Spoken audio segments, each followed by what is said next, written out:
Aku udah pacak bayang ke yang kena tangkap itu bang. Nah, itu oh ini pak, yo memang anak aku ini nakal nian katanya. Nah, ya sudah kita tangkap bu anak ibu, gage ibu ini bapak ini ke kantor. Nah, belum kita pergi itu mereka nak minta foto malah dengan kita.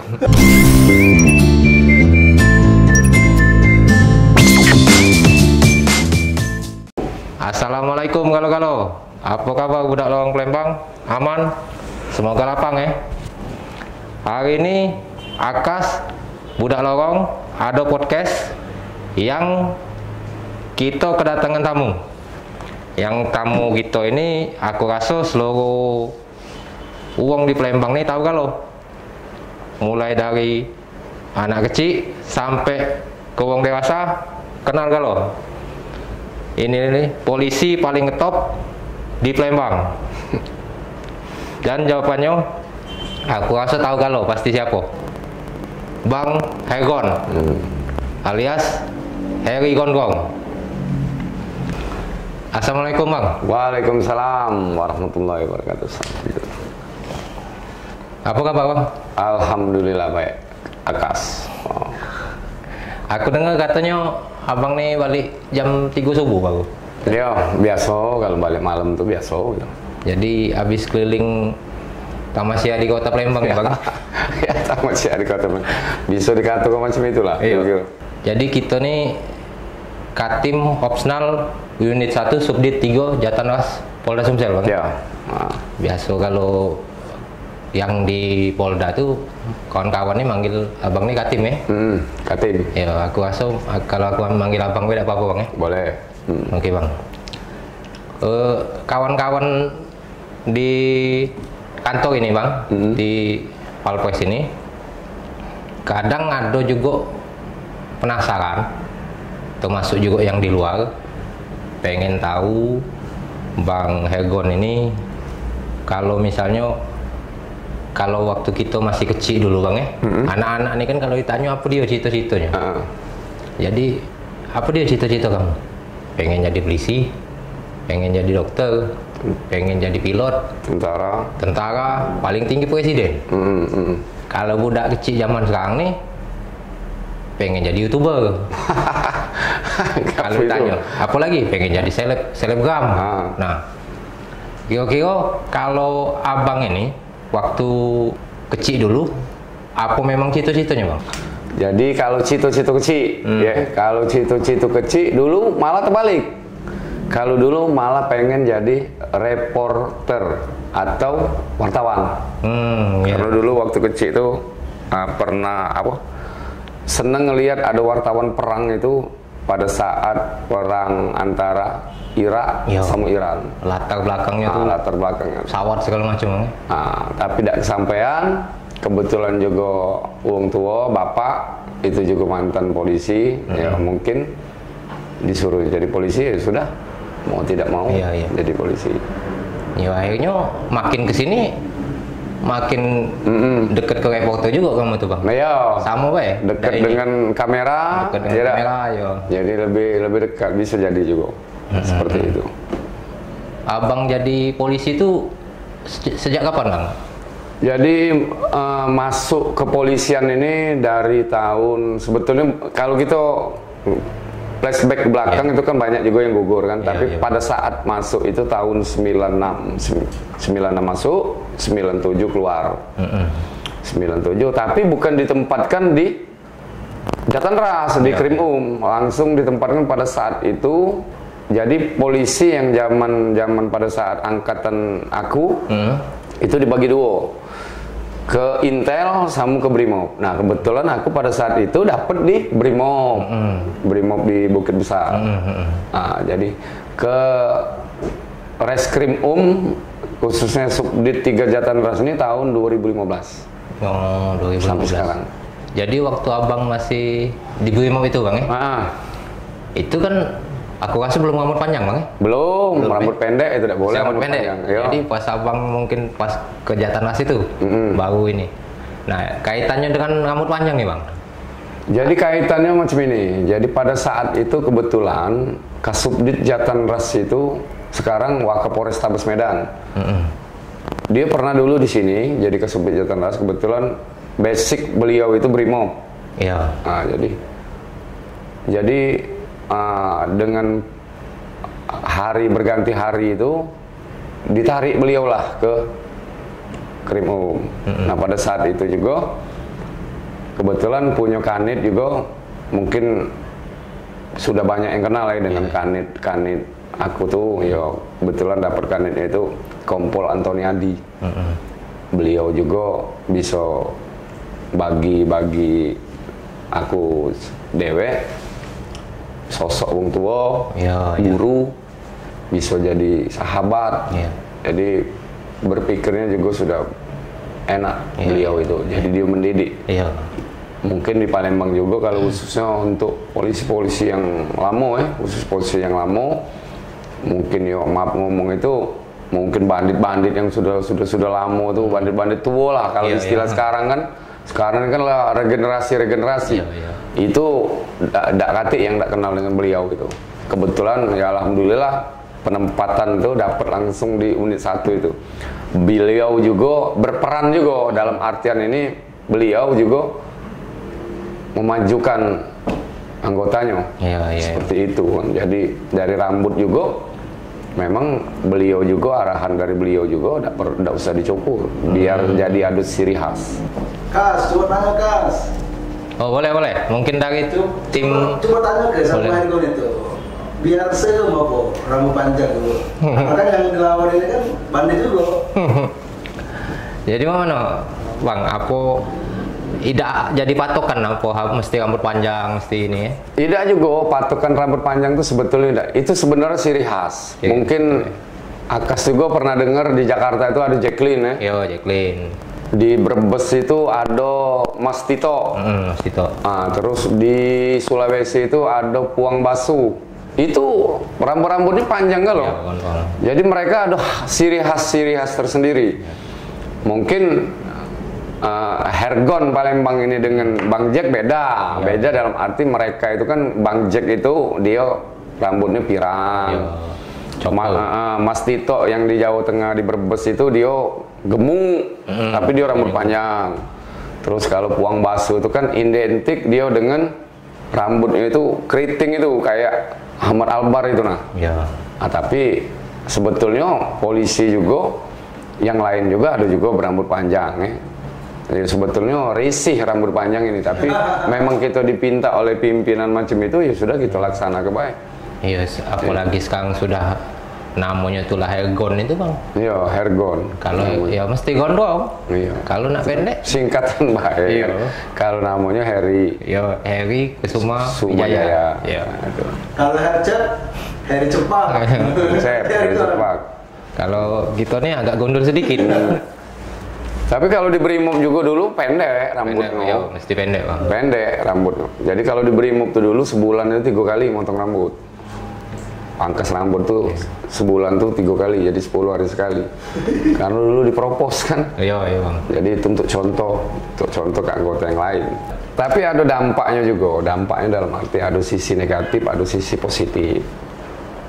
Sisi positifnya mungkin pada saat pribadi Hergon semua dia duduk di mana, di suatu tempat lah, ataukah di ujung jalan mana, pokoknya di daerah mana mungkin kalau ada yang nak berbuat jahat itu dia takut. Iya. Berpikir dulu. Nah, tapi kalau dari sisi negatifnya ya mungkin tidak bisa lagi undercover ya. Jadi kita tidak bisa langsung turun. Pecah aku tidak bisa lagi. Itu undercover buy itu tidak bisa karena masyarakat sudah tahu. Dari yang kecil sampai ke yang tua hafal. Ibu-ibu mana pokoknya hafal tuh lah. Ya seperti itu. Jadi ada sisi negatif, ada sisi positif juga. Sekarang ini kan caknya polisi ini kan tidak kayak dulu lagi Bang. Jadi kita nih dalam penindakan itu harus mengedepankan sisi humanisnya. Karena walau mak mano yang kita tangkap itu juga kan manusia Bang. Nah jadi kira-kira kaitannya dengan itu, selama Abang jadi polisi ini apa yang paling berkesan Bang? Dari segi penangkapan, dari segi apa Bang? Jadi benar, jadi polisi itu memang sekarang dikedepankan sisi humanis, bukan kayak zaman-zaman dulu ya. sebetulnya juga kalau kita flashback ke belakang juga kadang wong tua kita atau kita dulunya tuh kadang untuk anak ini kadang misalnya contoh ringan Mbak, dia susah diajak makan, kau ini makan, nah itu nggak ada polisi ditembak, jadi mereka itu ada suatu mindsetnya dengan polisi itu takut. Tidak boleh yang macam itu. Sekarang polisi itu dia harus dekat dengan masyarakat. Jadi masyarakat juga harus dekat dengan polisi karena mangkonya itu ditekankan oleh pimpinan kita, baik dari tingkat Mabes Polri sampai ke tingkat Polda Sumatera Selatan juga tetap humanis. Bagaimanapun juga kita pertama mengedepankan HAM, menjunjung HAM. Sudah itu juga kita kan dia kan manusia. Nah, kita tetap humanis. Pada saat kita penangkapan juga kita harus tetap ada humanisnya. Jadi yang paling berkesan itu pada saat kita penangkapan juga ada keluarga tersangka itu malah nak meminta foto dengan kita. Ini keluarga tersangka loh. Main itu Bang. Iya, bukan dalam arti tersangka. Ini tersangka, ini keluarganya. Contoh kita nangkep di rumah. Nah ada keluarga dia tuh, oh ini yang polisi yang viral itu yang air gondrong yang minta foto. Jadi pada saat kita nangkep keluarga dia, mereka keluarga yang lain malah minta foto. Nah itulah kadang kan itu lebih dari humanis lagi itu. Iya, lebih dari humanis. Nah, itu aku udah pacak bayang ke yang kena tangkap itu Bang. Nah, itu. Oh ini Pak, yo memang anak aku ini nakalian katanya. Nah, ya sudah kita tangkap Bu, anak ibu, gak ibu ini bapak ini ke kantor. Nah, belum kita pergi itu mereka nak minta foto malah dengan kita. Cuma itulah Bang, berfoto tidak ngurangi kehukuman dia. Iya, tidak ngurangi kehukuman dia tetap. Sekecil apapun kejahatan ya kejahatan itu tetap dia sesuai dengan ini kan, dengan hukum yang berlaku ya kita tetap jalan.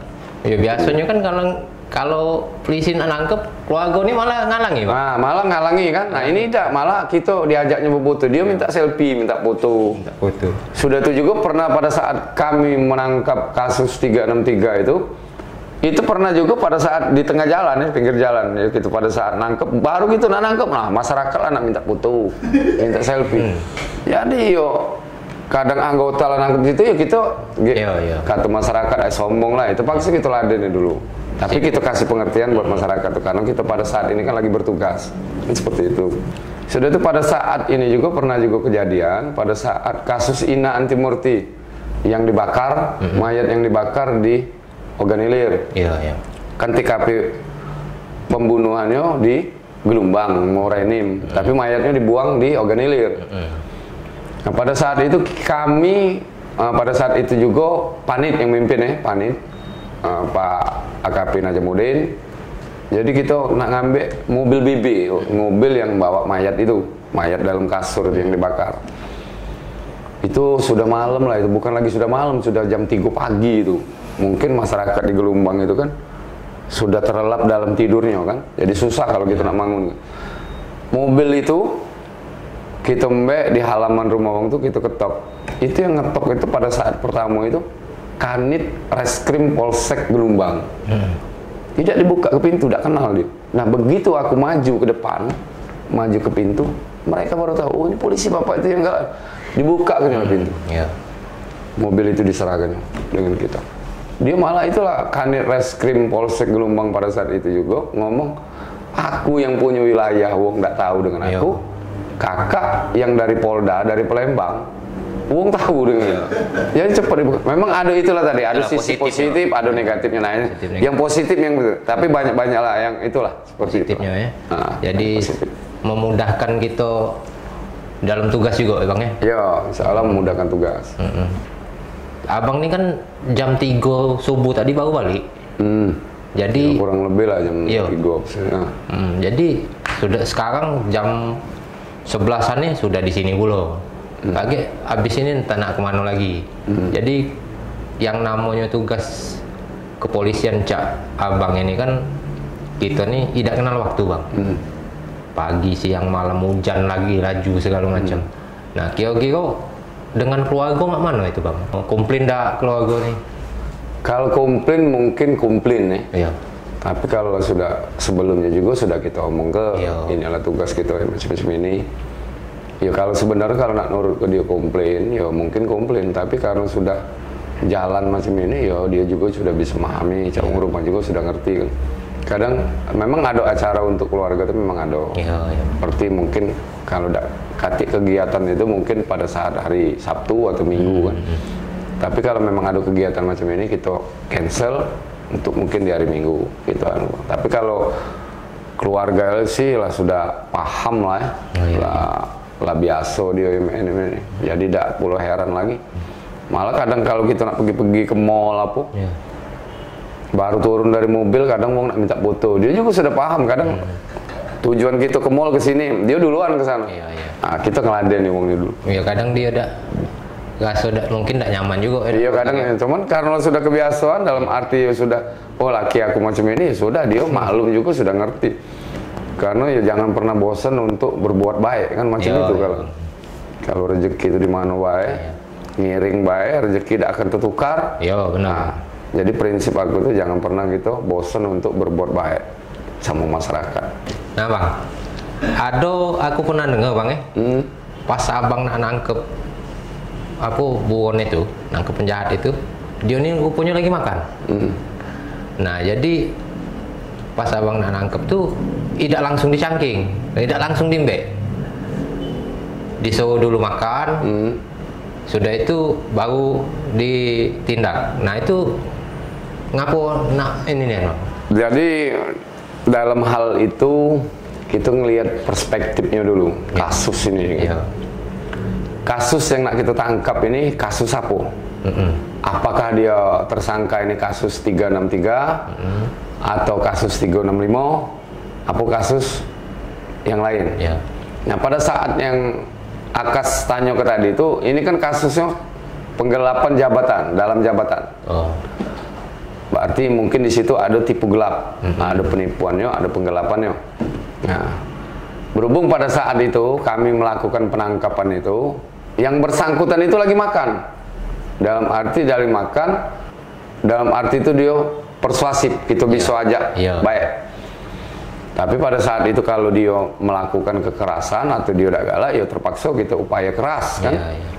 Kita keras. Tapi berhubung tersangka itu dia sudah baik, kita ajak baik-baik, dia sudah ngerti, pada dia makan, ya tidak mungkin loh. Memang kita diajari oleh orang tua kan. Siapa di sini kan? Aku juga pernah diajari orang tua kalau kita lagi makan tuh jangan dulu ditinggali, kasihan. Makan dulu habis ke. Nah, aku juga teringat dari itu, aku persilakan dia makan sampai dia selesai. Jadi dia makan, kami duduk, kami minum kopi, minum air putih kan sambil nunggu dia. Kaget-kagetnya kita sudah berpikir itu, dia ini kan bakal terbuang kagetnya. Karena dia pelakunya, dia tersangkanya, dia bakal terbuang. Ya mungkin dia kaget, jarang-jarang dia makan nasi padang macam itu kan. Nikmatilah dulu. Nah, nikmatilah dulu. Selagi dia masih baik, ya kita silakan. Ya kita manusia juga, dia manusia, kita manusia. Kita kan tidak, polisi kan tidak sekecil itu pikirannya, ibarat nak tinggal kemakan biar. Kalau selagi bisa kita dia tidak ngapa-ngapa, silakan. Tidak jadi juga beban gitu. Dalam tugas ini bang, apalagi yang Cak Abang ini kan namanya dekat dengan resiko, besar resiko. Kita ditugas tidak kena balak di yang bukan kita sedang bertugas, bisa baik dah bang. Ada anekdot pada saat aku dulu pernah tugas di Aceh dulu, pernah operasi di Aceh. Ada anekdot tuh ngomong ke, mati itu di mana baik? Kalau memang ajal sudah mati, dikurunglah kita dalam kamar mandi, dikurunglah kita dalam kamar. Kalau memang kita nak ajal kita mati. Karena peluru gam itu ada energinya. Jadi kita bukan kita takabur. Kalau kita berpikir siapa, mungkin di antara kita manusia ini kalau ini mungkin yang paling kita takuti kematian kan mungkin macam itu. Tapi kalau bisa gitu meninggal dalam baik kan macam itu kan. Yuk kita mungkin juga kayak masyarakat juga membantu tugas kepolisian karena yang ditangkap ini kan bandit. Iya bang. Mungkin ada korbannya mati, korbannya cacat, itu kan tidak tahu. Tapi kebanyakan macam itu. Contoh dia 365, dia begal. Mungkin begal zaman sekarang ini dia nebas dulu. Kan tidak mungkin dia nak ini. Mungkin korban cacat itu banyak yang kejadian-kejadian macam itu. Motornya diimbek secara paksa. Seperti itu. Kalau bang, mungkin kalau setiap hunter itu memang sudah ada target itu, misalnya kita ke pasar 16, itu memang kita mencari target atau kita hunting Mbak? Kadang kita juga sudah ada TO, kadang ada kita TO kan, kadang kita hunting membuat masyarakat itu nyaman kan. Dengan kehadiran polisi ini kan mereka nyaman, masyarakat itu nyaman. Kita buat nyaman dulu, tapi kami juga dari kepolisian juga mengharapkan kepada masyarakat itu dia harus jadi polisi untuk diri dia dulu. Dalam artian itu perspektifnya itu dia bisa safety untuk contoh seumpama kecil dia bermotor kan kadang kita nih oleh deket kadang nak cepet sembarangan Mbak, kunci stang di stang tidak dikunci cabut Mbak. Nah itu kan sudah kita ngasih peluang kepada pemain curanmor ini. Seperti cewek, kadang kita perhati ke cewek itu kadang dia dibonceng, dia main ke HP. Nah seperti itu kan kita kan membuat peluang untuk adanya tindak pidana kejahatan. Benar. Coba kalau dia tidak main HP, perhatikanlah, kita sering juga merhati di jalan kadang. Sempat kami tegur juga, simpen HP-nya deh. Kadang kita buka kaca pintu, kaca mobil, kita omong ke jangan main HP di jalan. Itu kan membuka niat tadi niat pelaku tadi tidak hati timbul-timbul ada. Karena kan barang itu sebentar dia nyambut, kan macam itu. Nah sudah tuh hindari tempat-tempat yang sepi kalau gitu balik malam. Dia tuh jangan pakai perhiasan yang mencolok. Kalau memang kita bawa tas, usahakan tas itu taruh di bawah jok motor atau di depan gitu. Kalau ini usahakan kita pakai jaket. Jadi nah itulah ya maksudnya tujuannya untuk jadi polisi diri sendiri itu macam itu. Untuk diri kita dulu, baru kita bisa ke orang lain. Kalau kita bela tidak bisa jago diri kita, mana kita nak melindungi orang lain, aja itu. Dari awal abang tuh megang pistol bang ya, kira-kira inget dah bang, sudah berapa peluru gitu ini bang? Kalau peluru mungkin tak ingat lagi ya. Mungkin bukan di reserse baru di reserse ini. Memang dari Brimob juga dulu sudah megang senjata kan. Malah Brimob itu lebih lengkap lagi persenjataannya, lebih dalam artian itu lebih canggih. Dari senjata pendek sampai ke senjata berat, SMR dia ada kan. Mungkin lebih canggih. Kalau gitu soal itu ya gitu tidak bisa ngaturnya kan. Mungkin ya Tuhan yang tahu baik kan, tidak perlu gitu. Gage katubung gage sombongnya dah gitu dah. Itu cukup anu bae lah. Ya itu udah boleh sebenarnya kan, tapi yo kita ngerasa ini yo itulah kan sebenarnya. Itu kalau memang melawan penjahat, yo sesuai dengan arahan Bapak Kapolri, Kapolda, Kasubdit, kita kasih tindakan tegas terukur. Kita jangan kecolongan. Di Indonesia ini polisi negara itu tidak boleh kalah dengan premanisme, radikalisme, terorisme, itu tidak boleh kalah. Yang seperti itu kita harus lawan. Jadi makanya masyarakat harus membantu tugas-tugas kepolisian. Minimal memberikan informasi tempat kalau ada premanisme. Ya alhamdulillah sekarang di Palembang ini kan termasuk ya mungkin tidak terlalu anu kan. Ya harus kita rajin-rajin. Ya sekarang tergantung dari niatnya dulu, kita nawa itu gitu dulu. Kalau memang kita keluar gawe kita berjalan keliling sapa masyarakat biar masyarakat ada bapak itu tenang gitu. Mungkin wong yang nak niat jahat tadi tidak galak dia aja bahaya ada polisi gitu kan macam itu kan. Kita buat shock terapi dulu wong tuh, kita buat seopos dulu dia. Kalau dia sudah shock terapi dan seopos dengan kehadiran kita, dia lah sudah ngedown pasti kan. Nah bang, mungkin ini pertanyaan terakhir bang ya. Kadang kan kita nih begawi siang malam begawi terus, jadi ini bang kadang ada titik jenuhnya bang. Nah, kira-kira pernah ada abang selama kerja di kepolisian ini ada kita titik jenuh, pengen istirahat, pengen ini apa nak liburan dulu, nak mana? Mungkin ya bagus itu Kas pertanyaan itu. Jadi setiap manusia dari setiap anggota mungkin ya. Pasti ada titik jenuh. Apalagi aku Hergon ini sekarang sudah tanggal 5 Januari tadi 24 tahun pengabdian di kepolisian. negara Republik Indonesia ini. Jadi 24 tahun pengabdian. Tapi kalau titik jenuh, setiap manusia, setiap anggota itu pasti ada. Mungkin ada yang kepengen liburan, refreshing, biar tergantung mak mana kita nyikapinya itu. Kalau titik jenuh pasti ada, siapapun tidak bisa dipungkiri pasti ada. Tidak baik, bukan di kepolisian, baik di instansi lain juga pasti ada. Nah, jadi kita nyikapinya. Karena polisi itu bukan profesi. Iya. Polisi itu jalannya untuk mengabdi. Pengabdian. Jadi apa yang sudah kau berikan kepada negara ini, jangan kau pinta dengan negara ini, tapi apa yang sudah kau berikan. Itu makanya itu tadi tuh pesan dari Bapak Kapolda, ya juga mungkin pesan ini dari wong tua kita. Jangan pernah bosan kita untuk berbuat baik. Sekecil apapun perbuatan baik kita, pasti ada balasannya. Ya. Jangan lupa sedekah. Ya, Bang. Manusia ini kadang kalau sudah berduit, dia lupa dengan sedekah. Ya. Tidak katik di pucuk bumi ini, uang miskin, uang mati karena dia bersedekah. Ya, benar. Kita boleh mikiri dunia, tapi kita mikiri akhirat juga. Nah, jadi inilah dia bincang-bincang kita sama Bang Hegon. Nah, mungkin dari Bang Hegon ada pesan untuk bandit-bandit yang masih berkeliaran, budak-budak yang tanggung yang baru nak nakal ini. Jadi buat masyarakat Sumatera Selatan, khususnya Kota Palembang, zaman ini hari ini kita harus jadi polisi kita untuk diri kita sendiri, untuk diri kita dulu.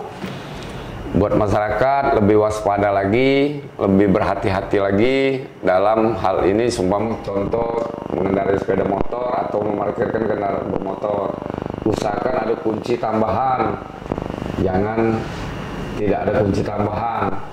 Nah, terus jangan menggunakan perhiasan yang mencolok, jangan menggunakan HP pada saat berkendara, baik itu roda 2 maupun roda 4, karena jangan membuat peluang atau membuka untuk orang melakukan tindak pidana kepada kita, karena tindak pidana itu dimanapun dan kapanpun akan terjadi di sekeliling kita. Nah, buat para pelaku tindak pidana, kalau yang sudah terbuang, jalanilah masa hukuman, kembali kepada masyarakat, dosa berbuat kejahatan lagi, karena bukan zamannya. Dan untuk yang lain, semuanya juga jauhi narkoba, karena kejahatan itu berawal kadang dari narkoba. Narkoba, masyarakat juga harus bisa membantu sama-sama, karena narkoba itulah kadang awalnya banyak kejadian melakukan tindak pidana itu dari narkoba. Awal coba-coba ninjek uang sedikit, jangan gawe buyang gitu. Bandar itu dia tidak make, kita nak make sabu kan bengak gitu. Kadang merokok beda, Bang. Dia merokok beda. Nah itu, jadi jauhi narkoba, lindungi keluarga kita dari bahaya narkoba.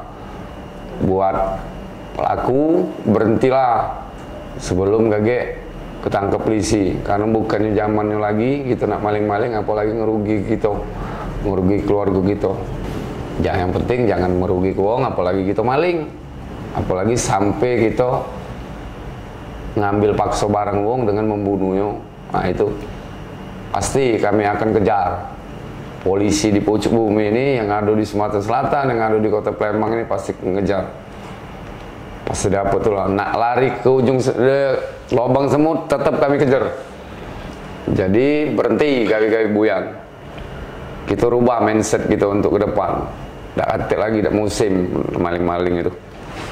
Oke, ini dia pesan dari Bang Hegon untuk budak lorong. Jangan nyemelo, mulut sama hati dijago. Ya, Terus berbuat baik di mana be dan cak mana be keadaannya. Oke, semoga kita selalu sukses, Bang, amin, dan lancar dalam jalan amin tugas. ya rabbal alamin. Wassalamualaikum warahmatullahi wabarakatuh. Waalaikumsalam. Salam budak lorong.